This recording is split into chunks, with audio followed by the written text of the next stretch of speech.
Hi students, अपन 12th class का एक नया चैप्टर लेके आए हैं आपके लिए। ये चैप्टर वेरी इंपॉर्टेंट चैप्टर है। +2 NCERT और RBSE दोनों में है चैप्टर। ये 15 चैप्टर है, 4 मार्क्स का बोर्ड में आता है। रैखिक प्रोग्रामन, लीनियर प्रोग्रामिंग, यानी कि ये चैप्टर बोर्ड के एग्ज़ाम में 4 नंबर का आता है बेटा। 4 नंबर यानी 4 मार्क्स के 2 क्वेश्चन पूछे जाएंगे। एक क्वेश्चन आएगा 1 मार्क्स का और एक क्वेश्चन आएगा 3 मार्क्स का। तो 3 + 1 = 4। जो 1 मार्क्स का क्वेश्चन आएगा वो क्वेश्चन नंबर 9 होगा और जो 3 मार्क्स का आएगा वो क्वेश्चन नंबर 25 होगा। ये मैंने आपको नंबर बताए हैं और मार्क्स भी बताए हैं। 100% ये क्लियर है कि इस चैप्टर के 2 क्वेश्चन आएंगे, एक 9 नंबर पे, एक 25 नंबर पे, एक 1 मार्क्स का, एक 3 मार्क्स का। ठीक है, अब हम बात करते हैं कि रैखिक प्रोग्रामन क्या होता है। ये टॉपिक आपको next year BSc first year में, जब आप कॉलेज में जाएंगे तो फर्स्ट ईयर के अंदर एक बुक आएगी। BSc फर्स्ट ईयर के अंदर पार्ट फर्स्ट कॉलेज के अंदर एक बुक आती है। उस बुक का नाम है LPP, लीनियर प्रोग्रामिंग प्रॉब्लम। उसके साथ में एक 3D की बुक आती है। ये दोनों बुक 50 नंबर की एग्ज़ाम में आती हैं और यहाँ पे केवल एक चैप्टर है रैखिक प्रोग्रामन। और ये चैप्टर आगे इसका विस्तृत रूप होगा, एक बुक बन जाएगी अगली साल LPP के नाम से, रैखिक प्रोग्रामन समस्या। तो ये आपको मैं बता रहा हूँ कि आप अच्छे से समझेंगे रैखिक प्रोग्रामन समस्या किसे कहते हैं, इसका उपयोग क्या होता है, इसके क्वेश्चन किस टाइप के बोर्ड में आएंगे, आप उनको कैसे सोल्व करेंगे और कैसे फुल मार्क्स प्राप्त करेंगे। ठीक है, तो अपन स्टार्ट करते हैं बेटा। रैखिक प्रोग्रामन समस्या क्या होती है, आप ध्यान से सुनेंगे। देखिए, रैखिक प्रोग्रामन समस्या वह टेक्निक है, वह तकनीक है जिसकी सहायता से हम लोग क्या करते हैं, एक सीमित संसाधन, हमारे पास एक फिक्स क्राइटेरिया, बहुत ही सीमित संसाधन हो, कम से कम लागत इन्वेस्ट करें और कम से कम लागत लगाने के बाद में हमको अधिक से अधिक मुनाफा, प्रॉफिट या लाभ प्राप्त हो, तो उसको रैखिक प्रोग्रामन समस्या के द्वारा हल किया जाता है। यानी कि क्या हुआ, जैसे हम सपोज करें, बताएं आपके को एग्जाम्पल देके बता रहा हूँ कि हमारे पास में कम से कम हथियार रहें और ज़्यादा से ज़्यादा हम नुकसान कर सकें सामने वाले का, या हम कोई दुकान खोलें तो कम से कम इन्वेस्ट करें, कम से कम लागत लगा के दुकान को चालू कर लें और ज़्यादा से ज़्यादा मुनाफा कमाएं।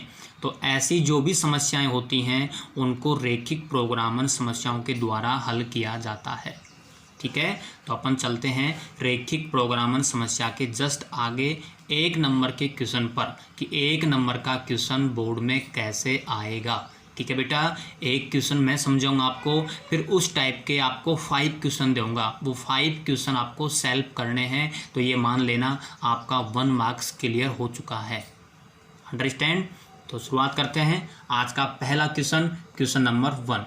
और सुन लो, इस टॉपिक पे परिभाषा भी है, एग्जाम में परिभाषा भी पूछी जाती हैं। जो इसी साल भी एक परिभाषा पूछी गई थी, मैं आपको परिभाषा भी समझा के राइट कर दूंगा। पहले हम क्वेश्चन सोल्व करते हैं। ठीक है बेटा, क्वेश्चन नंबर फर्स्ट मैंने आपके सामने राइट किया है। ऐसे एग्जाम में आएगा, निम्न व्यवरोधों के अंतर्गत सुसंगत क्षेत्र उत्तर पुस्तिका में दर्शाइए। यानी कि जो इसका बेसिक फिजिबल सॉल्यूशन है BFS, सुसंगत हल क्षेत्र कैसे बनेगा वो आपको दर्शाना है। ये क्वेश्चन 1 नंबर में बोर्ड के एग्ज़ाम में 100% पूछा जाता है। देखो बेटा, ये डिजिट चेंज होंगे, 2 की जगह कभी 3 आएगा, कभी 4 आएगा, कभी यहाँ 6 आएगा, कभी माइनस आएगा, कभी यहाँ 5 आ जाएगा, कभी यहाँ चेंज हो जाएगा। ये साइन लेस देन इक्वल है, कभी यहाँ ग्रेटर देन इक्वल आ जाएगा। यहाँ पे x greater than equal 0, y greater than equal 0 ही आएगा 100%, क्योंकि ये जो हैं, जो वेरिएबल हैं, ये दोनों पॉजिटिव होते हैं। क्योंकि जो भी हम कोई प्रोडक्शन करते हैं तो प्रोडक्शन हमेशा प्लस में होता है, तो ये हमेशा प्लस के होंगे। x ग्रेटर देन इक्वल 0 का मतलब x का मान प्लस का होगा, y ग्रेटर देन इक्वल 0 का मान y का मान भी प्लस होगा। एक्स और वाई दोनों प्लस के होते हैं। कौन से खाने में होते हैं बताओ बेटा? फर्स्ट क्वाड्रेंट में एक्स एंड वाई दोनों पॉजिटिव साइन होते हैं। तो ये क्वेश्चन मैं सोल्व कर रहा हूँ, फिर मैं आपको यहाँ पे डिजिट चेंज कर दूंगा। वन टाइप का क्वेश्चन होगा। एक पहले समझा रहा हूँ आपको लेस देन इक्वल का, फिर समझाऊंगा आपको ग्रेटर देन और इक्वल का। ठीक है, यदि आपको ये क्वेश्चन समझ में आ गया तो ये मान लेना आप क्वेश्चन ग्रेटर देन और इक्वल भी कर सकते हो और लेस देन और इक्वल भी कर सकते हो। 100% 1 मार्क्स आपका कंप्लीट हो जाएगा। 12th क्लास में 2 वेरिएबल होते हैं एक्स एंड वाई, तो सोल्व करते हैं आलेखीय विधि, ग्राफ से सोल्व किया जाता है। बट कॉलेज के अंदर क्या होगा, वेरिएबल 2 मोर देन 2 से ज़्यादा आएंगे, यानी कि x1, x2, x3, x4। जब 2 से ज़्यादा वेरिएबल आते हैं तो फिर हम कॉलेज के अंदर फर्स्ट ईयर की बुक में चले जाते हैं, वहाँ हम इसको सिंप्लेक्स विधि के द्वारा हल करेंगे। वहाँ हम कौन सा मेथड पढ़ेंगे बेटा कॉलेज में? सिंप्लेक्स मेथड, सिंप्लेक्स विधि। कई बार कंपटीशन में पूछा जाता है कि 2 या 2 से अधिक चर आने पर कौन सी विधि का प्रयोग करते हैं? सिंप्लेक्स विधि का प्रयोग करते हैं। ठीक है, वो कॉलेज की बात है। पहले आप स्कूल की बात करें। स्कूल में जो 12th क्लास का चैप्टर जो बता रहा हूँ आपको, वो मैंने बता दिया, क्वेश्चन ऐसे आएगा। अब मैं आपको सिखा रहा हूँ सोल्व करना। देखो बेटा, इसका पहला रूल क्या है? सबसे पहला रूल है, इसको बोलते हैं असमीका, इन इक्वेशन। क्या बोलते हैं इसको? In equation. जब यहाँ पे लेस देन और इक्वल आए, ग्रेटर देन और इक्वल आए, उनको असमीका कहा जाता है। असमीका का मतलब होता है इन इक्वेशन या इन इक्वलिटीज बोलते हैं। ठीक है, तो सबसे पहले यहाँ पे लिखेंगे आप असमीका को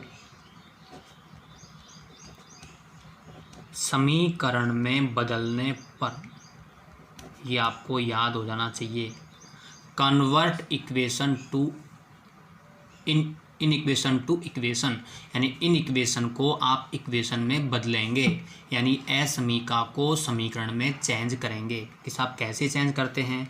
बहुत आसान है। 2x + y = 6, equation number first आ गई।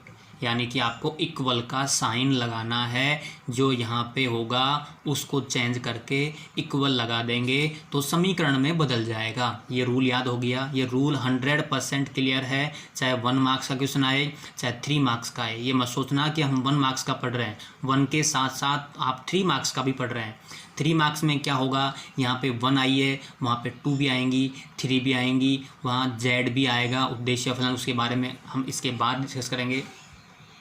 तो 1 के साथ 3 मार्क्स का भी मेथड चल रहा है। यही मेथड आपको 3 मार्क्स में काम लेना है। दोबारा बताओ, रिपीट करो। असमीका को समीकरण में बदलने पर, बदल दिया, फिर क्या करते हैं? पुट x = 0 रखने पर वी गेट, हमको क्या मिलेगा? x की जगह यदि हमने 0 रखा तो क्या हुआ? 0 + y = 6 एम्प्लाइज y = 6। सो पॉइंट आ गया 0,6। अब की बार हम पुट करेंगे y = 0। जब y = 0 रखेंगे तो वी गेट हमको मिलेगा 2x + 0 = 6 एम्प्लाइज x = 3। सो पॉइंट आ गया 3,0। हमारे पास में 2 पॉइंट आ गए। इन दोनों पॉइंट को हम क्या करेंगे? ये मेथड आपके बिल्कुल क्लियर हो गया। इसमें कोई फॉर्मूला नहीं है। देखो बेटा, सबसे सिंपल चैप्टर है। 100% आप इस चैप्टर के 4 मार्क्स लेंगे, चाहे स्टूडेंट मीडियम हो, चाहे कमज़ोर हो, चाहे इंटेलिजेंट हो। ठीक है, तो हम ऐसे 2 पॉइंट प्राप्त करेंगे। एक पॉइंट आएगा जब x का मान 0 लेंगे तो फिर y का मान आएगा, फिर हम y का मान 0 लेंगे तो फिर हमको x का मान आएगा। ऐसे 2 पॉइंट आएंगे। अब हम आपको ग्राफ बता रहे हैं। उत्तर पुस्तिका में ग्राफ कैसे बनाएंगे? एक ग्राफ तो आएगा जो 3 मार्क्स में बनाना है। वो ग्राफ 3 मार्क्स का, तो वो ग्राफ आपको कॉपी के अंदर पीछे जॉइंट करके पेपर में मिलेगा। ठीक है ना? आपको 1 मार्क्स का जो ग्राफ बनाना है वो आपकी उत्तर पुस्तिका में ही बनाना है, कॉपी के अंदर ही बनाना है। मैं नेक्स्ट पेज में बना रहा हूँ। ये क्लियर हो गया। इन दोनों पॉइंटों को मैं ग्राफ में ढूंढ के ज्वाइन कर दूंगा, मिला दूंगा, हमारे पास एक रेखा आ जाएगी। ठीक है, नेक्स्ट देखिए। देखो बेटा, ये मानो कि आपके सामने ये कॉपी का पेज है। इस कॉपी के पेज के राइट भाग में आपको ऐसा बनाना है। ज़्यादा बड़ा नहीं बनाना, मीडियम फिगर बनाना है। लाइन ड्रॉ की, x x dash, y y dash, counting right की, जो पॉइंट आए थे उनको मैंने यहाँ पे राउंड लगा दिया, राउंड लगा के राइट कर दिया और ज्वाइन कर दिया। अब क्या करेंगे, इतना काम आपने 10th क्लास में खूब किया है। अब अपन बात करते हैं इसके आगे क्या करना है। आपको असमीका के पास जाना है। मैं लिख रहा हूँ यहाँ पे, असमीका में x बराबर 0, y बराबर 0 रखना है। Put x and y 0 in equation. We get क्या होगा, 0 + 0 लेस देन और इक्वल 6, क्योंकि x 0 होगा तो 0 हो गया, y भी 0 हो गया, लेस देन और इक्वल 6। इसका मतलब क्या है, ये बात ट्रूथ है या फॉल्स है, यानी सत्य है या असत्य है। 0 + 0 0, 0 छोटा होता है किससे, 6 से, ये बात सत्य है, यह सत्य है। जब ये बात सत्य आएगी तो आप ये समझ जाना कि जो क्षेत्र आपको दिख रहा है जो बिल्कुल बंद है, यानी कि मूल बिंदु की तरफ, ये मूल बिंदु है, ओरिजिन पॉइंट है, इसकी तरफ लाइन आएंगी तो आपको स्केल से ऐसे लाइन ड्रॉ करनी है। इसके अंदर स्केल से आप बिल्कुल सीधी लाइनें ड्रॉ कर देंगे, ऐसे बाहर नहीं जानी चाहिए, इधर बाहर नहीं आनी चाहिए, इधर बाहर नहीं आनी चाहिए। केवल इस y अक्ष को और x अक्ष को टच करनी चाहिए और इसको टच करनी चाहिए। ये बात ध्यान रखना। ओनली पहले क्वाड्रेंट में ही चित्र बनेगा, फर्स्ट भाग में बनेगा, क्योंकि x का मान y का मान प्लस का होता है। ठीक है, ये ऐसी लाइन कब आएंगी, जब ये बात सत्य होगी। सपोज करो कि ये बात असत्य है, यहाँ पे मान लीजिए ऐसा चिन्ह आ जाए, ग्रेटर देन इक्वल आ जाए, तो हम कह देंगे ये बात तो असत्य है। तो अब क्या करेंगे, उस केस में भी सुन लो आप। इसी सवाल के अंदर मैं आपको दोनों सवाल सिखा देता हूँ। यदि बेटा असत्य आएगा तो आपको क्या करना है, यहाँ से मूल बिंदु के विपरीत अपोजिट दिशा में ऐसे यहाँ पे डायरेक्शन लगानी है, ऐसे ऐसे बाहर की ओर लगाना है, इसमें ऊपर की ओर लगाना है। ये वाला भाग आएगा, कब आएगा, जब असत्य होगा। जब सत्य होगा तो मूल बिंदु की तरफ आएगा, इधर लाइन आएंगी ऐसे। तो आप यहाँ चाहें तो ऐसे एरो लगा दें, बेस्ट रहेगा। एक एरो यहाँ लगा दें, ये बेस्ट रहेगा। एक यहाँ लगा दें ऐसे, कि इससे ऊपर की ओर, इससे इधर की ओर, इसके इधर की ओर, यानी कि ये भाग जो बन गया ये है परिबद्ध क्षेत्रफल, यानी कि सुसंगत हल क्षेत्र।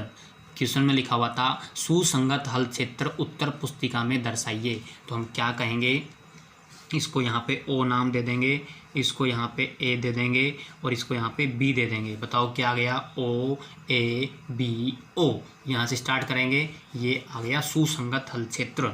लिख देंगे ओ ए बी ओ सुसंगत हल क्षेत्र है, अंडरलाइन कर देंगे। ये हमारे को 1 मार्क्स मिल जाएगा। 100% ऐसा क्वेश्चन बोर्ड में पूछा जाता है। बहुत कम चांस है कि परिभाषा पूछी जाती है, क्वेश्चन ही पूछा जाता है। 1% मान लें हम कोई परिभाषा आ जाए, परिभाषा भी हम आपको राइट करा देंगे। पहले आप एक क्वेश्चन सीखो जिसकी ज़्यादा संभावनाएं हैं। तो बेटा मैं आपको ऐसे क्वेश्चन राइट कर रहा हूँ, 5 क्वेश्चन, सत्य वाले भी और असत्य वाले दोनों। फिगर ये बनेगा।